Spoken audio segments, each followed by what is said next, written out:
morning, or depending on when you're watching this, good afternoon, good evening, or good night. My name's Ross, and as always told out of Voice of Radio. So today, we need to look at a deck which, straight off the bat, I'm going to tell you, I am in love with this deck. I adore this deck.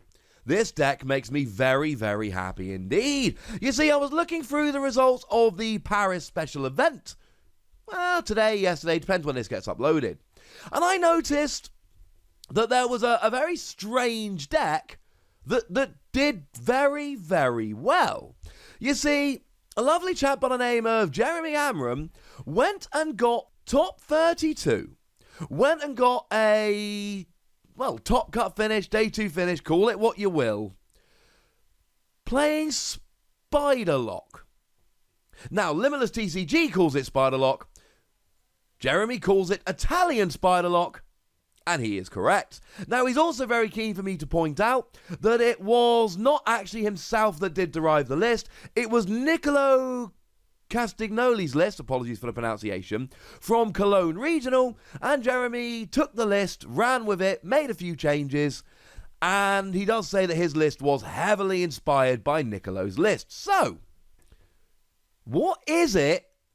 And what does it actually do, and why is it so cool? Also, shout out to Jeremy. I did message him on Facebook. He sent the list straight over because he's awesome.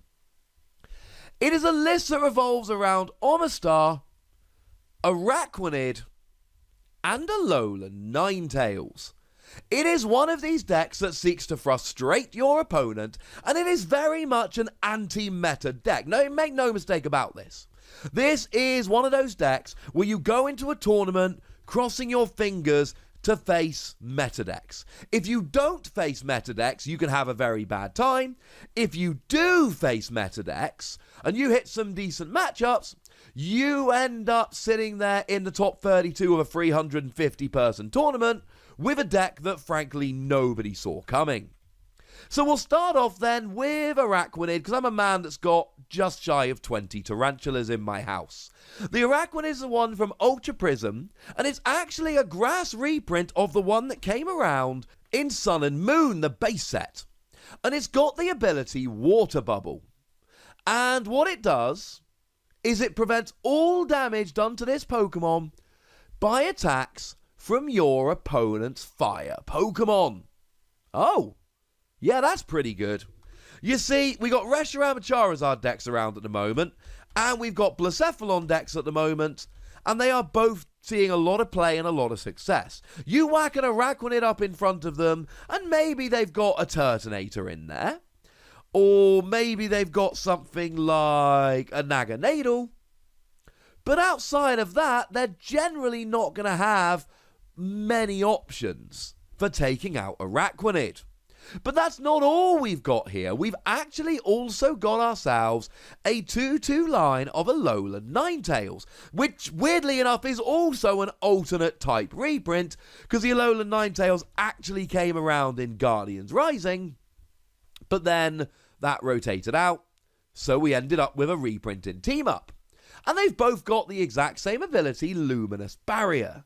Prevent all effective attacks, including damage, done to this Pokemon by your opponent's Pokemon GX or EX. So what you've got very nicely here is, hey, you can't attack me, ha ha ha ha. And between the two of them, you're going to get yourself a bunch of wins, purely from the basis of, you don't have any viable attackers that can come after me. But then we bring in Omastar. And Omastar here is a wonderful Pokemon that's got the wonderful ability Fossil Bind. As long as you have fewer Pokemon in play than your opponent, they cannot play any item cards from their hand. And this is one-sided item lock. It locks your opponent, it doesn't lock you. So your goal here is to just turn off your opponent's items while having a Pokemon in the active that frankly your opponent just can't deal with. But how do we actually win? Well, the good news is we do actually have some energy in the deck. We've got 3 copies of Rainbow Energy, which is any kind of energy. And we've also got a couple of copies of one of the newer energy cards that we've had come around recently. It's Memory Energy. And memory energy allows you to use the attacks of your pre-evolutions. Why are we using the attacks of pre-evolutions here? Well, you see, we're not actually attacking with Araquanid very often. We're attacking with Jupiter. I know, right? Which Jupiter? Well, it is actually the one that came around in Forbidden Light that reads, the defending Pokemon can't retreat during your opponent's next turn. Just stops them retreating. So now they can't retreat and they can't use items. And the thing is, generally speaking, either you retreat or you play items like Switch. But if you can't use items and you can't retreat, your options for getting out the active are extremely limited.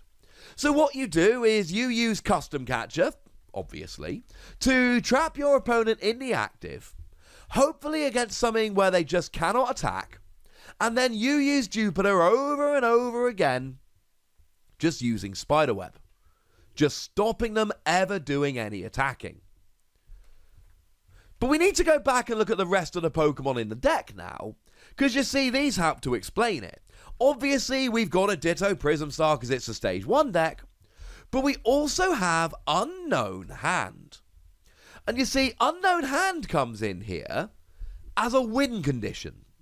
Now, you are playing enough energy here to take KOs, but Unknown Hand basically goes, look, you know what you can do, if you wish. If this is in the active, and you've got 35 or more cards in your hand, if you're in the mood, you can win the game. Just flat out win the game. Oh, yeah, that sounds pretty gosh darn good. You lock your opponent out of the game with all the tricks we've discussed, and then this just wins the game. Now, there are some other Pokemon here, and I love this deck. Partly because I love me some spiders, partly because it's so gosh darn tricksy. So we've got one copy of Aerodactyl GX, and Aerodactyl GX is wonderful because, I mean, firstly, if it's in the active, your opponent has to pay one more energy to attack, but mostly it's for Wild Dive GX. This attack does 50 damage times the amount of energy attached to your opponent's active Pokemon. So if your opponent builds up a big Tag Team GX ready to come and smash, you can get yourself a cheeky KO and take it out before it even starts. We've got Cobalion GX here. Now, Cobalion actually does have quite a nice GX attack. It's Iron Rule GX.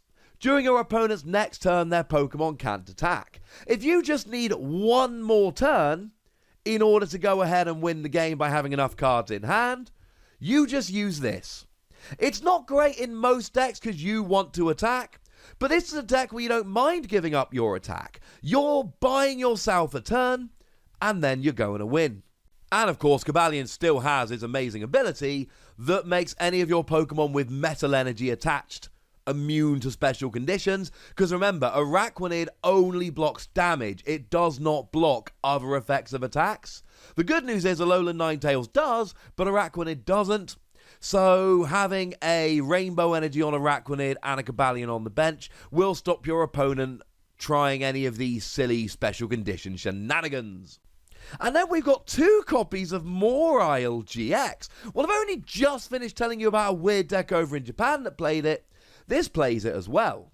And you can use Wily Bite, which is going to be pretty good against Gardevoir and Sylveon, for instance. And you can use Big E to GX to discard all the supporter cards from your opponent's hand to slow them down. Or you can use Captivating Wink. You bench Morile, and then you get to look at your opponent's hand and bench as many basic Pokemon as you like. Now, this is very important, extremely important.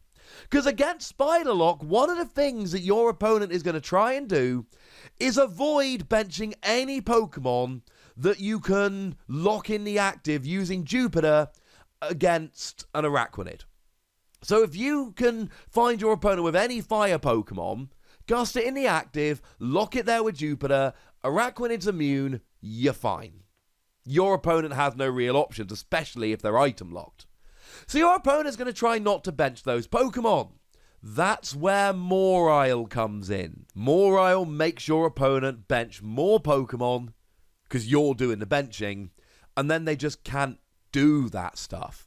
As a fun little side note here, we also play Surprise Box, and Surprise Box has wonderful chemistry here, because Surprise Box lets you put a card from your opponent's discard pile into their hand, so you never have to worry, do they have a Pokemon that I can lock in the active? No.